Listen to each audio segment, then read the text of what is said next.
The council chamber floated in space, a massive ring of metal and glass orbiting a dead star.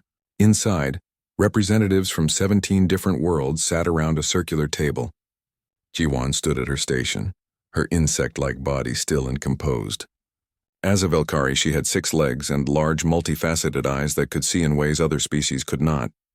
She had served as an ambassador for 20 years, and in all that time she had never seen such fear in this room. The hologram in the center of the table showed a map of their galaxy. Red dots spread across it like a disease. Each dot was a world that had gone silent. Each dot was billions of lives gone. 23 worlds in 6 months, said Commander Tajin. He was Draxian, a reptilian species known for their military strength. His scales were deep green and his yellow eyes studied the map with cold calculation. The Krovaks consume everything. Our fleets cannot stop them.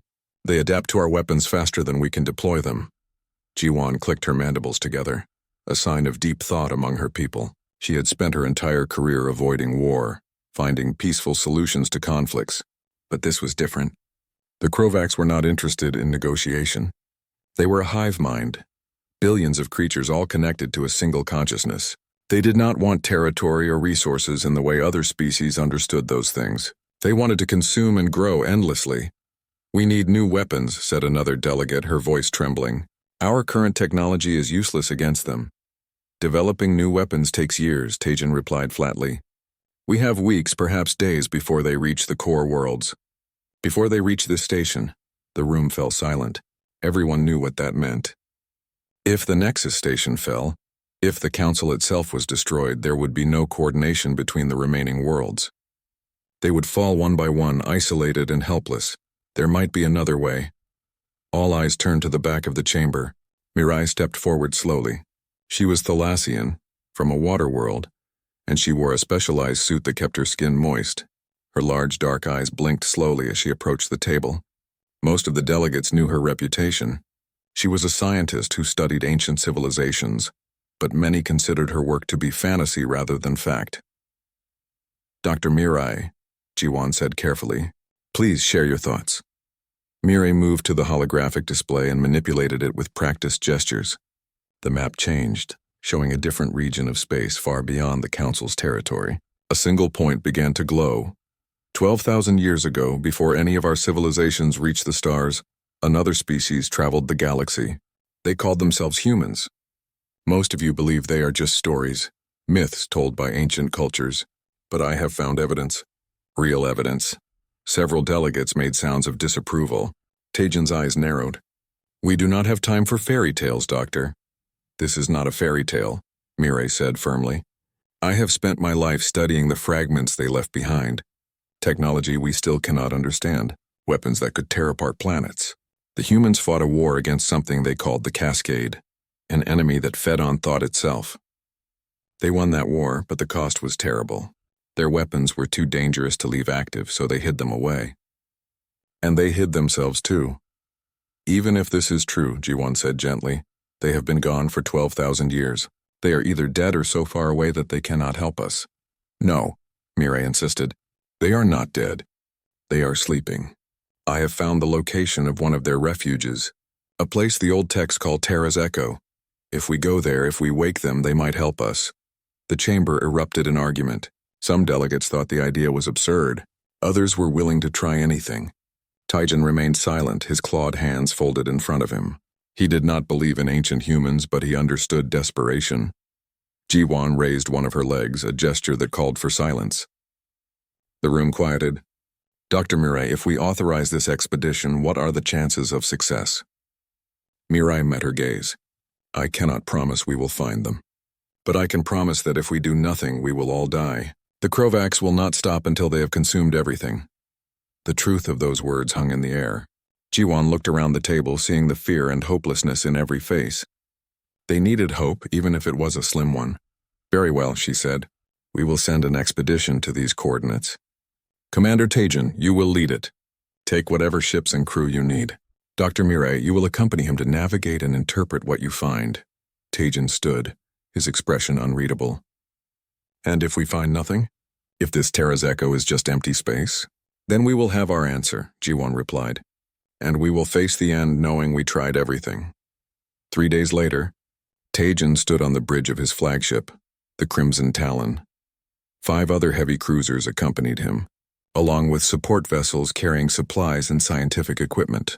Mirai stood beside him, studying her ancient star charts and comparing them to the ship's navigation systems.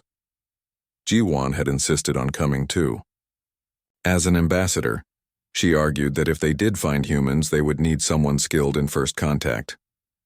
Tajan had agreed, though privately he thought there would be nothing to make contact with. The journey would take them beyond council space, into regions that had been deliberately avoided for thousands of years. The void sectors, as they were called, places where entire civilizations had risen and fallen, leaving only ruins and warnings. "Coordinates locked," said the navigation officer. "Beginning jump sequence." Tajan watched as the stars stretched and bent around them. His ship slipped into faster-than-light travel, leaving the safety of council territory behind. He did not believe in ancient human legends. He did not believe in mythical warriors who could save them, but he believed in duty, and his duty now was to explore every possibility, no matter how remote. Beside him, Mirai's eyes gleamed with excitement and fear. She had spent her entire life searching for proof that humans existed. Now she would finally know the truth. Either her life's work would be validated, or she would discover she had been chasing shadows. Jiwan stood apart from them both, her compound eyes reflecting the starlight streaming past the windows. She prayed to the old spirits of her world, something she had not done since she was young. She prayed that they would find help. She prayed that the legends were true, because if they were not, if this journey led nowhere, then everything she had worked to build, everything the council represented, would soon be nothing but dust and memories, consumed by an endless hunger that could never be satisfied. The Crimson Talon and its escorts vanished into the darkness between stars, carrying the last desperate hope of a dying civilization. Tajan stared at the sensor readings, his scaled hands gripping the arms of his command chair. The fleet had been traveling for 3 weeks, passing through systems that should have been lifeless. Instead, they found ruins, massive ruins that dwarfed anything the Council had ever built. The first system contained the shattered remains of a world, not destroyed by natural forces but torn apart deliberately. Chunks of planet floated in orbit, each piece the size of a moon. On their surfaces, the sensors detected traces of cities, roads, entire civilizations frozen in time. "What could do this?" whispered one of the officers. Mirai studied the data on her portable console, her fingers moving rapidly across the screen. "Weapons," she said quietly. "This was a battlefield. Look at the debris field. See those patterns? Those are the remains of ships. Thousands of them. Maybe millions." Jiwan moved closer to the main view screen. She could see the debris now, glittering in the light of the distant sun. Metal and composite materials, technology far more advanced than anything the Council used. "How old is this battle?" "Based on the radiation decay," Mirai said, checking her instruments. "Approximately 11,000 years. This happened before any of our species developed space travel." The bridge fell silent. Everyone was thinking the same thing. 11,000 years ago, someone had fought a war so massive it destroyed entire planets. And then they vanished, leaving only ruins behind. "Continue on course," Tajan ordered. He kept his voice steady, but inside, doubt gnawed at him. If they did find humans, if these ruins were evidence of their wars, what kind of species were they? And more importantly, could they be trusted?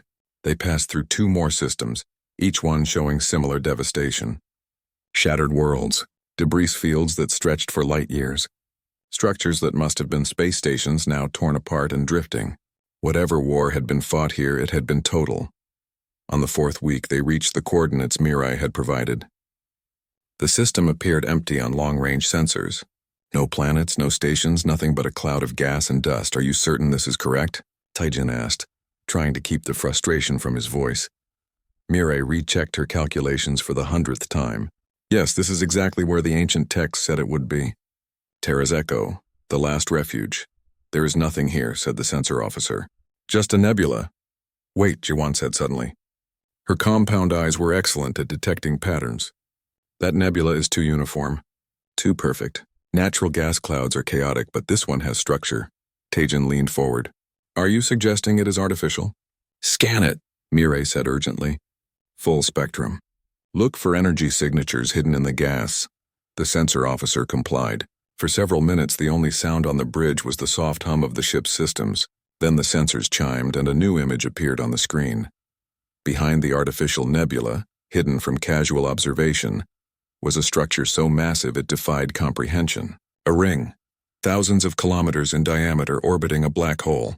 The ring glowed with power, drawing energy directly from the black hole's accretion disk. By the ancestors, Tejan breathed. Even he who believed in facts and data rather than legends felt awe at the sight. This was technology beyond anything he had imagined possible. Terra's echo. Mirai whispered. Tears formed in her large eyes. It is real. They were real. Before anyone could respond, the ship's communication system activated on its own. A voice filled the bridge, speaking in a language none of them recognized. But then the translation systems engaged, struggling with the ancient syntax before finally producing understandable words. State your purpose, children of the stars. Jiwan stepped forward quickly. As the ambassador, this was her responsibility. She touched the communication panel and spoke carefully. We are representatives of the Galactic Council. We have traveled far seeking help. Our worlds are under attack by an enemy we cannot defeat. The ancient texts spoke of humans, of their wisdom and strength. If you can hear us, please respond. Silence stretched for long seconds. Then the voice returned. You seek the humans. Why? Because we are dying, Jiwan said simply. An enemy called the Krovax is consuming our worlds. They are a hive mind. They adapt to everything we try, and we have no way to stop them. We need help. We need weapons. We need hope. Another pause. Then, approach the station. You will be allowed to dock. Send a small delegation only. No weapons, the communication cut off. Tejan immediately began issuing orders. A shuttle was prepared. He would lead the delegation himself, along with Jiwan and Mirai. His officers protested, arguing that it was too dangerous for the commander to go personally, but Tejan silenced them with a look. If there was even a chance that humans could help them, he needed to see it with his own eyes. The shuttle ride through the artificial nebula was tense. The gas interfered with their sensors, leaving them flying half-blind. But as they emerged on the other side, the ring station filled their view screen, and they could see details that the long-range scans had missed. The structure was not just functional. It was beautiful. Elegant curves and precise angles. Materials that seemed to shift and flow like liquid metal. Lights pulsed along its surface in patterns that might have been language or art or both. It was clearly built by beings who valued aesthetics as much as efficiency. A docking port opened, and their shuttle was guided in by automated systems. When they disembarked, they found themselves in a vast hangar bay. The ceiling stretched high above them, and the walls were lined with machinery whose purpose they could only guess at. Welcome to Terra's Echo. The voice came from everywhere and nowhere. Then a figure materialized in front of them, a hologram of light and data. It appeared humanoid, roughly 2 meters tall with 2 arms and 2 legs. Its features were neutral, neither male nor female, neither young nor old. I am the Cortana Protocol, the caretaker intelligence of this facility. I have monitored your approach and analyzed your language and biology. You seek humanity. I can provide what you seek, but first you must understand what you are asking for. The hologram gestured and the walls around them changed. They were no longer in a hangar but standing in what appeared to be a museum. Images floated in the air showing human history. Cities that reached to the sky. Ships that sailed between stars. Humans living, working, creating. Humanity reached the stars 12,000 years ago. The AI continued. They spread across hundreds of worlds. They achieved wonders. They built machines that could think. Energy systems that could power civilizations forever. Medical technology that eliminated disease and aging. They were on the path to becoming something greater than biological life. The images changed, showing darkness spreading across a star map. Then the cascade came. An entity from another dimension that fed on consciousness itself. It consumed thoughts, memories, souls. Entire worlds fell silent as their populations were drained of everything that made them alive. Humanity fought back, the AI said. For 300 years they waged war against an enemy that existed partially outside normal space. They developed weapons that could harm reality itself. Quantum disruptors, reality anchors, dimensional bombs. They won, but the cost was devastating. The images now showed the ruins they had passed through, shattered worlds, burning stars. Humanity looked at what they had become, at the weapons they had created, and they were afraid. Not of their enemies, but of themselves.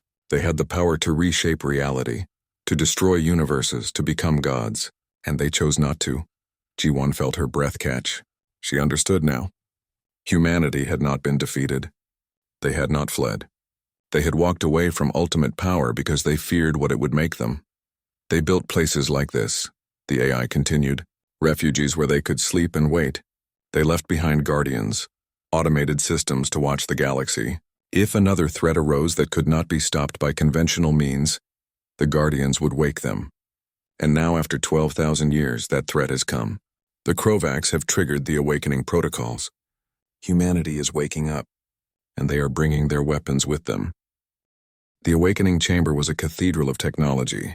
Rows upon rows of crystal pods lined the walls, each one containing a single human in suspended animation.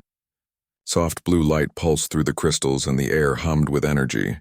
Ji-won stood beside Taejin and Mireille, watching as the first pods began to open. The crystal shells split down the middle and retracted. Inside, the humans stirred. They were smaller than Taejin expected. Most stood around 2 meters tall with smooth skin in various shades of brown and tan. They had no natural armor, no claws, no visible weapons. They looked fragile, almost vulnerable, but their eyes told a different story. As they climbed from their pods and stretched muscles that had not moved in 12 millennia, their eyes were alert, calculating, taking in everything around them with the focus of trained predators. One of them stepped forward. He wore a dark uniform that seemed to absorb light, and his black hair was cut short.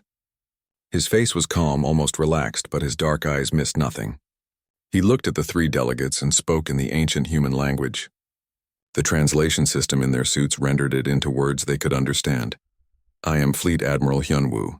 Cortana has briefed me on the situation. You have a Krovaks infestation. How many worlds have fallen? Taejin stepped forward, drawing himself to his full height. Even so, the human was nearly as tall as he was. 23 worlds in 6 months. Over 4 billion casualties. Our combined fleets cannot stop them. They adapt to our weapons faster than we can deploy new ones. Hyunwoo nodded slowly. Adaptive biological technological hybrid. Hive mind architecture. Distributed intelligence across multiple nodes. They are borrowing from cascade strategies. Second-generation tactics. He said it the way someone might comment on the weather. Casual and matter-of-fact. You speak as if this is simple, Ji-won said, her voice carrying an edge. This enemy has brought 17 civilizations to their knees. It is destroying everything we have built. Hyunwoo turned to her, and for a moment his expression softened. I do not mean to dismiss your suffering, but from our perspective the Krovaks are a known threat type. We have fought enemies like them before. We have the tools to handle them. Another human approached. She had long dark hair tied back and wore a similar uniform. I am Dr. Yoonji, Chief Science Officer. Admiral. The Cortana indicated these visitors would appreciate a demonstration of capability. Should we proceed with the standard protocol? Yes, Hyunwoo said. Prepare the test vessel. 20 minutes later, the delegation stood in an observation chamber looking out at the black hole that Terra's Echo orbited. A small human ship, barely larger than their shuttle, drifted into view. It was sleek and dark, with lines that seemed to flow like water frozen in metal. That ship is half the size of our smallest frigate, Taejin observed. What weapons does it carry? 1, Yoonji said. A zero-point energy disruptor. It removes the quantum probability of a target's existence. Mireille leaned closer to the window. I do not understand. What does that mean? It means, Yoonji said quietly, that the weapon edits reality to state that the target never existed in the first place. Before anyone could respond, Hyunwoo spoke a command. The small ship activated its weapon. There was no visible beam, no explosion, no flash of light, but one of the dead moons orbiting the black hole simply disappeared. One moment it was there, a gray sphere of rock and ice. The next moment there was empty space. Not debris, not dust, nothing. Ji-won felt her legs weaken. She had to reach out and steady herself against the wall. Beside her, Taejin was completely still, his mind struggling to process what he had just witnessed. Mireille was openly crying, though whether from fear or awe even she did not know. That moon was 3,000 kilometers in diameter, Yoonji said. Her voice was clinical, professional. mass equivalent to approximately 1.4 trillion tons. The weapon removed it from existence in 0.03 seconds, and that is only a prototype. Our full-scale planetary weapons are significantly more powerful. This is impossible, Teijin whispered. You cannot simply delete matter. The laws of physics do not allow it. The laws of physics are not absolute, Yunwu said. They are merely the current rules by which reality operates. With enough understanding and sufficient energy, those rules can be rewritten. Humanity learned that lesson fighting the Cascade. We learned to weaponize the fundamental nature of existence itself. Jiwan turned to face him. Why did you leave? The question came out almost as an accusation. With this power, you could have ruled the galaxy. You could have protected everyone. Why did you hide? Yunwu met her gaze steadily. Because power like this corrupts. Not immediately, not obviously, but inevitably. When you can reshape reality, when you can delete your enemies from existence, you stop negotiating. You stop compromising. You stop seeing other species as equals. You become a god, and gods do not share power. We saw that path ahead of us, and we chose to step away. But you built these weapons, Mirai said. You kept them. We built them because the Cascade forced us to, Hyunwoo replied. We kept them because we knew there might be other threats in the future. Threats that conventional weapons could not stop. The Krovaks are such a threat, so we will help you eliminate them. But when we are finished, we will leave again. The Council will want you to stay, Jiwan said. They will beg you to protect us permanently. Then they will be disappointed, Hyunwoo said firmly. We are not your saviors. We are not your guardians. We are a species that became too dangerous to exist alongside others. We made our choice 12,000 years ago, and it was the right choice. We will help you now because the alternative is genocide, but we will not stay. A third human entered the observation chamber. He was younger than the others, with sharp features and quick movements. Admiral, the Cortana is detecting distress signals from the core worlds. The Krovaks have begun their assault on the Nexus station. They have broken through the outer defense lines. Teijin spun toward the human. How long until the station falls?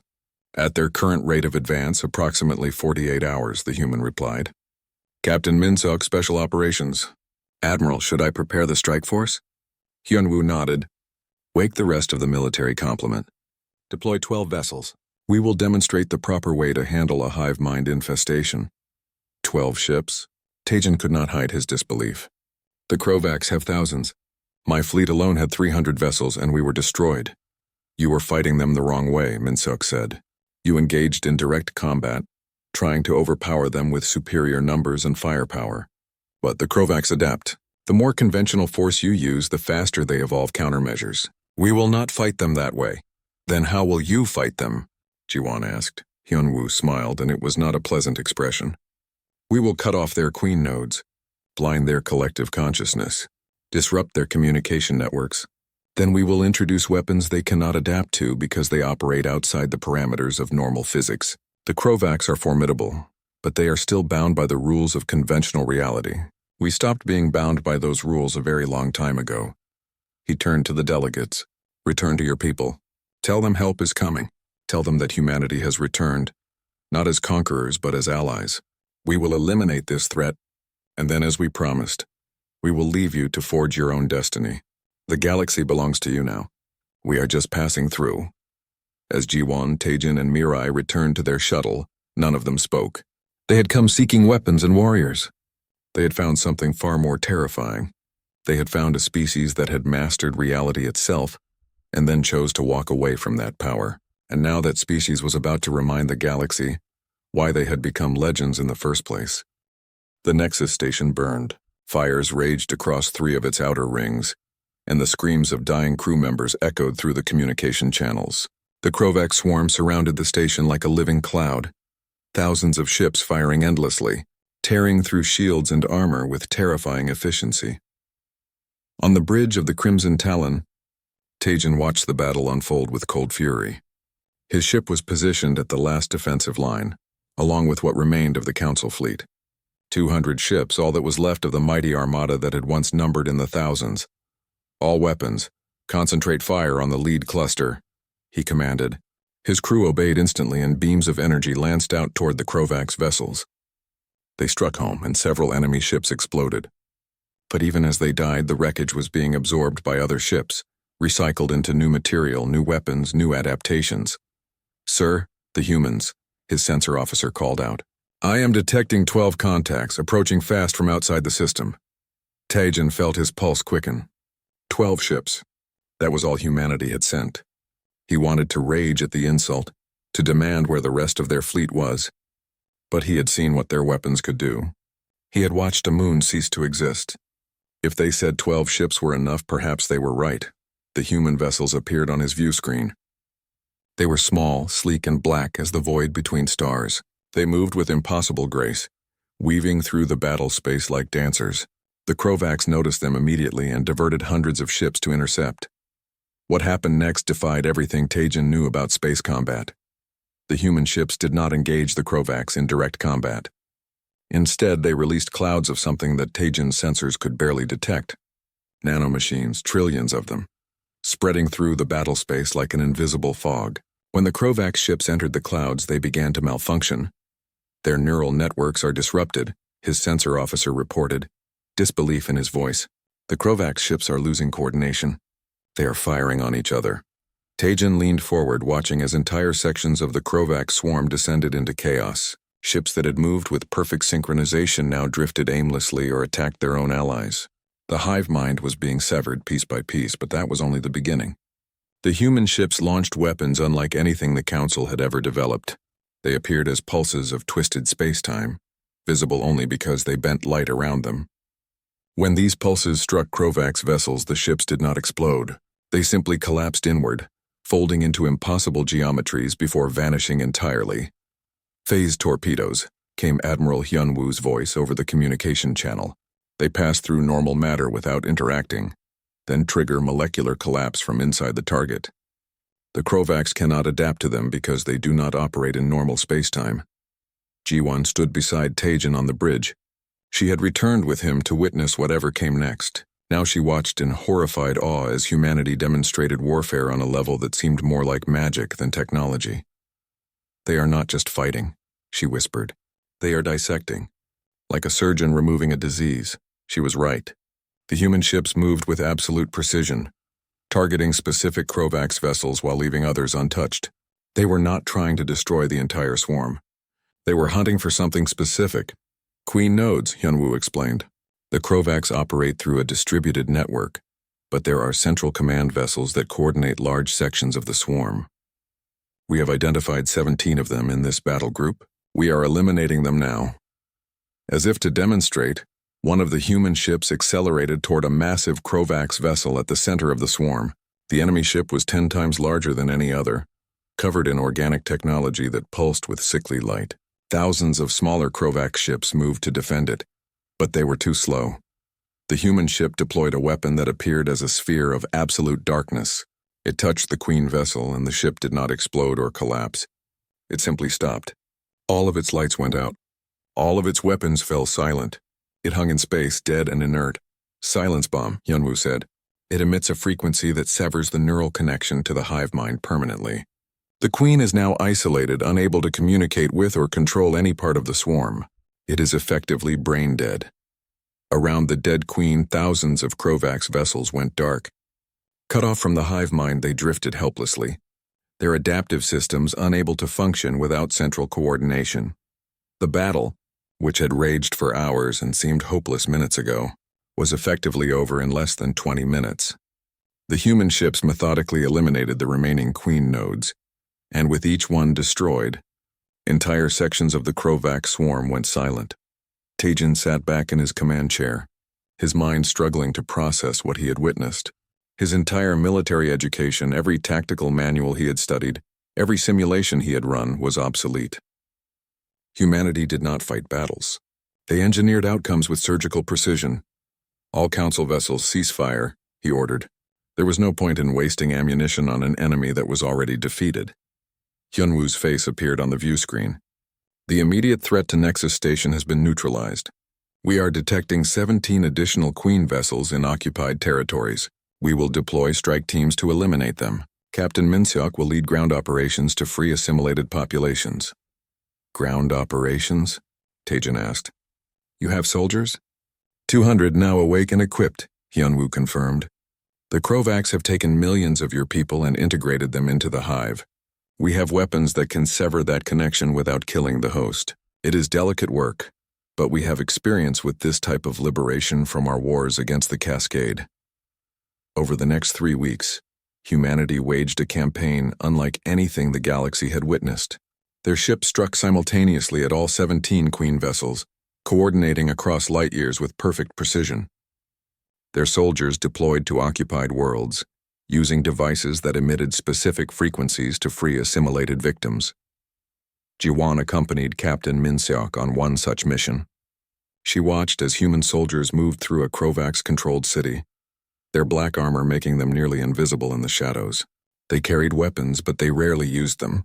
Instead, they deployed small devices that floated through the air like insects. Liberation drones, Min-seok explained. They emit a neural pattern that disrupts the Krovax control signal. The victims will be confused and disoriented when they wake. But they will be themselves again. Jiwon watched as thousands of people who had been blank-eyed and unresponsive suddenly collapsed, then slowly began to wake. They looked around in confusion and fear, but they were free. Alive. Themselves. You could have simply destroyed these worlds, she said quietly. It would have been faster, more efficient. Min-seok looked at her, his expression sad. Yes, we could have. But efficiency is not the goal. Preservation of life is the goal. We learned that lesson the hard way during our war. When you have the power to destroy entire worlds with a thought, it becomes easy to justify doing so, too easy. We made a promise to ourselves that we would never take that path again. Every life matters. Every person saved is worth the extra effort. By the end of the 3rd week, the Krovaks had been pushed back to the galactic core.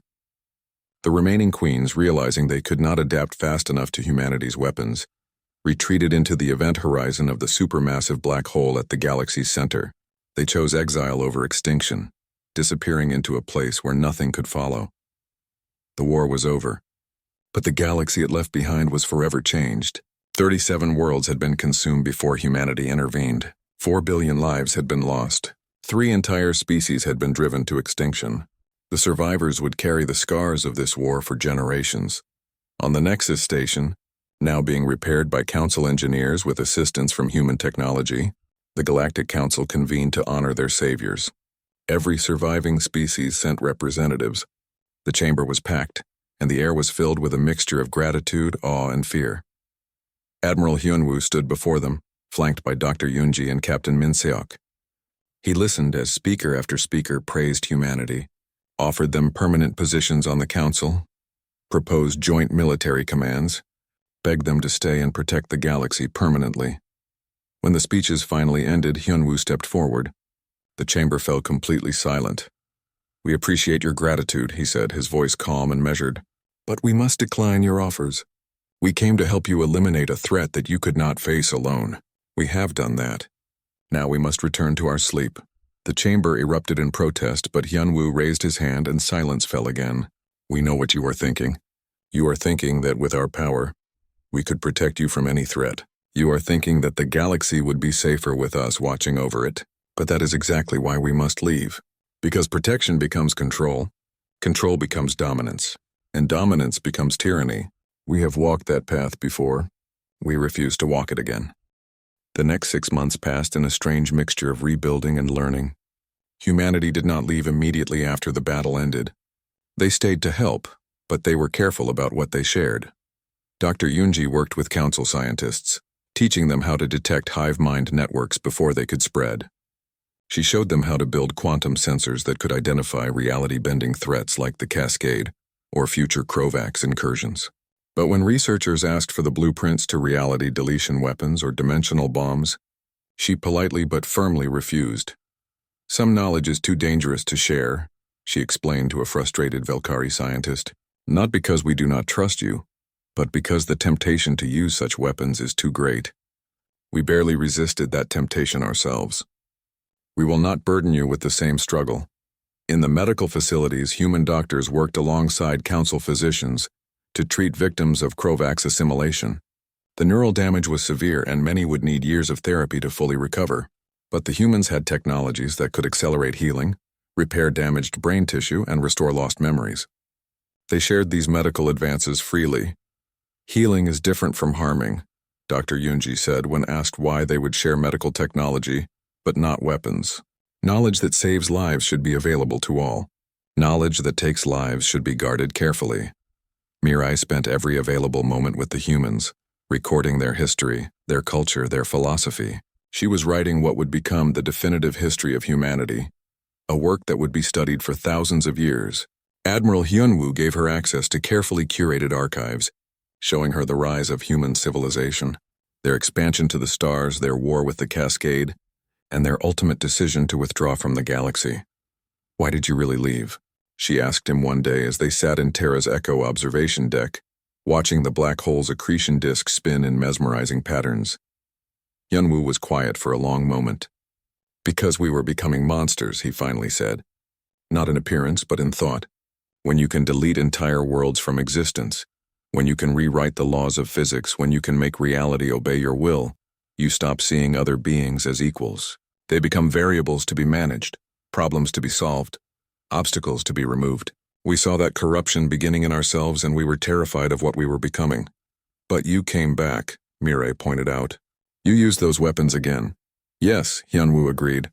"Because the alternative was allowing genocide. The Krovaks would have consumed your entire civilization and kept spreading. We could not allow that. But notice how we used our weapons. With precision. With restraint. We did not glass planets or delete stars. We targeted only what needed to be removed and preserved everything else. That discipline, that restraint, took 12,000 years of separation from power to develop. We had to learn how to use our capabilities responsibly." Commander Taijin requested permission to study with Captain Minseok, to learn human military philosophy. Minseok agreed, and for 3 months the Draxian warrior learned a completely different approach to conflict. "You focus too much on destroying the enemy," Minseok told him during one session. "That is natural for a warrior species. But destroying your enemy is not the same as solving the problem.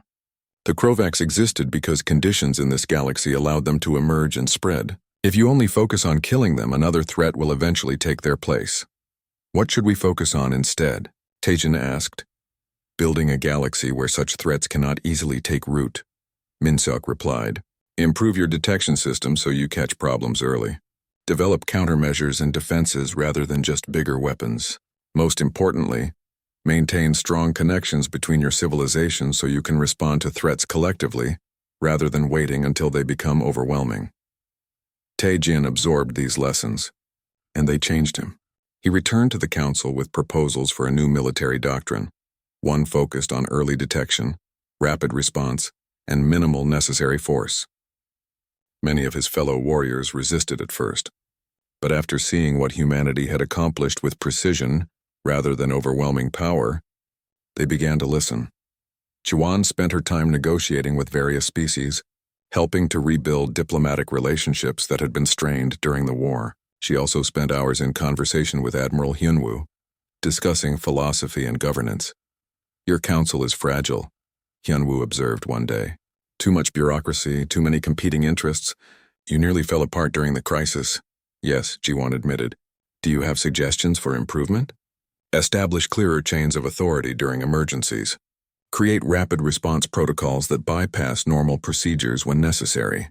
But most importantly, build trust between your species in times of peace so you do not fall apart during times of war. Trust cannot be manufactured during a crisis. It must be cultivated over years of cooperation and mutual respect." These conversations shaped Jiwan's thinking. When the council eventually elected her as first speaker, the highest position in galactic government, she implemented many of the reforms that Hyunwoo had suggested.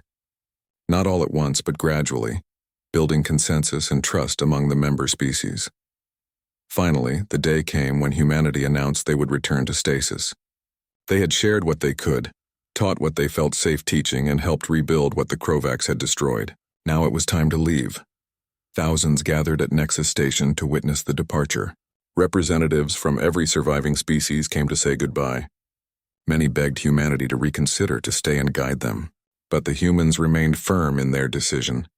Admiral Hyunwoo stood on a platform overlooking the crowd. His voice was broadcast across the entire station and to ships throughout the system. We came because you needed help. We helped because we remembered what it was like to face an enemy that seemed invincible. But we are not your protectors. We are not your rulers. We are simply a species that learned a hard lesson about power and responsibility. He paused, looking out at the sea of alien faces. You are stronger than you know. You survived an extinction-level threat. You adapted, you fought, you endured. We simply helped you over the final obstacle.